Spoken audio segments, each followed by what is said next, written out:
Welcome back to Royal Chronicles, the channel where the palace walls have no secrets. If you're new here, we are so glad you found us. Hit that subscribe button and ring the notification bell right now, because what we're about to reveal today is exactly the kind of story the royal family hopes never makes it past the palace gates. Before we dive in, pause for just 1 second. What you're about to hear is not tabloid gossip. This comes from deep within the circles that surround the crown. And by the time this video is over, you will never look at King Charles the same way again. Stay with us, because the twist in this story, nobody saw it coming. It has been years since Prince Harry and Meghan Markle shook the monarchy to its core. The bombshell Oprah interview, the Netflix documentary, the memoir Spare that set the world on fire. The world watched, gasped, and debated. Team Harry, Team Palace. The lines were drawn. And through it all, King Charles, then Prince Charles, maintained a careful, measured public silence. He was the dignified future king. The father who, despite everything, left the door open, according to royal aides. The man who, we were told, desperately wanted reconciliation with his youngest son. But what if that was never true? What if, behind the gilded doors of Buckingham Palace and the quiet corridors of Sandringham, King Charles has been playing an entirely different game? What if the king doesn't want Harry and Meghan back at all and in fact, has been quietly, methodically, ensuring they never return?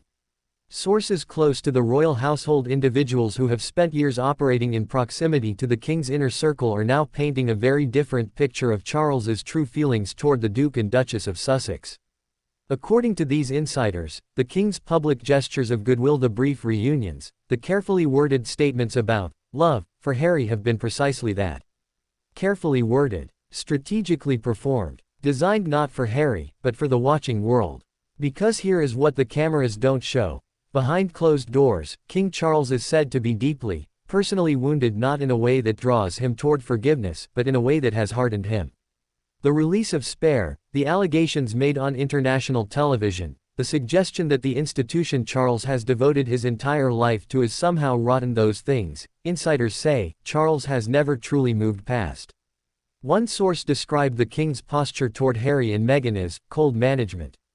Not rage, not grief. Cold, calculated. The kind of distance a chess player maintains from a piece they've already decided to sacrifice.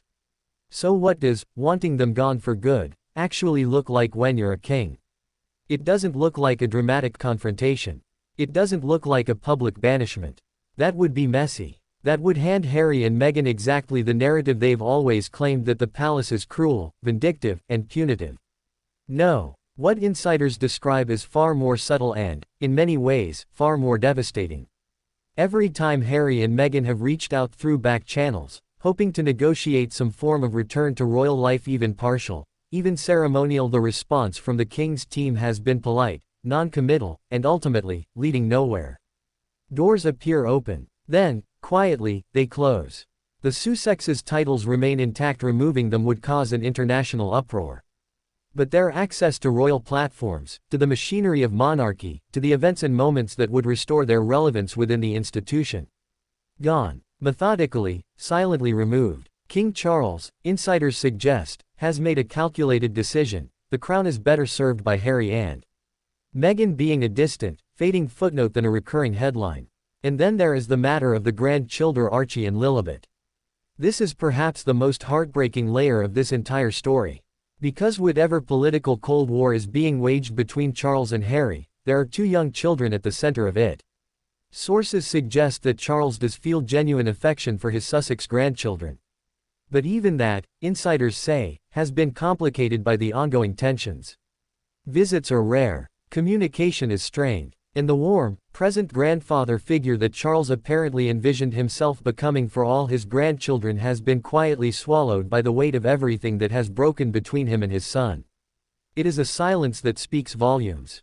Here is what all of this tells us about King Charles and the monarchy he now leads. Charles is not the emotionally distant, passive figure some painted him as in the years before the crown.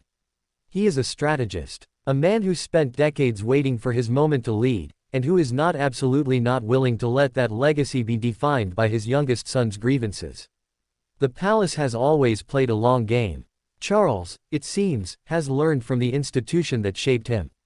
He will smile at cameras. He will release statements about family bonds. And all the while, the quiet, irreversible work of distancing Harry and Meghan from the heart of the monarchy will continue, not with a bang, but with an ever-deepening silence. So there it is. The story behind the story. The palace, as always, is more complicated and more calculating than the fairy tale version the world is so eager to believe. What do you think? Is King Charles making the right move for the monarchy? Or is this a decision he will one day deeply regret? Drop your thoughts in the comments below, we read every single one. And if this video opened your eyes to a side of the royal family the mainstream media won't touch, then you know what to do. Subscribe to Royal Chronicles. Hit that like button. Share this with someone who follows the royals, because this conversation is just getting started.